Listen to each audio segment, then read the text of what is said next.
In today's video, I'm going to teach you how to make a Discord server fast.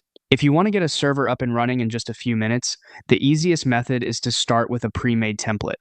Open Discord on your computer or in the mobile app, then look at the server list on the left side, scroll all the way to the bottom, and click the plus button to add a server. When the setup window appears, don't choose Create My Own. Instead, go to the section called Start from a Template and pick the category that best matches your community, like gaming, school club, or study group.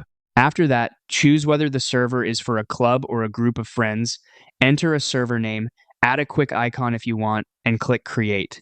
Once the server is made, the goal is to keep setup simple and only focus on the channels you really need.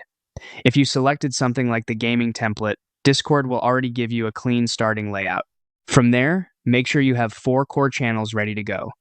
The first is a welcome channel, which works best as a read-only place for new members to land. Next is a rules channel, which should also be locked so your guidelines stay clear and easy to find.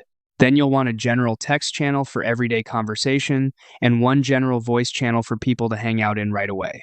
After that, take a minute to set basic permissions so the server stays organized from the start.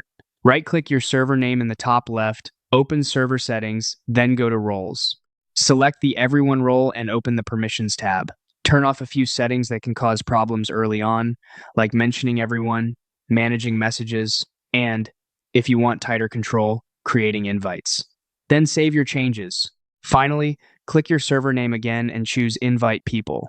In the invite window, click the gear icon, set the link to never expire, and change the maximum number of uses to no limit. Generate a new link, copy it, and your server is ready to share.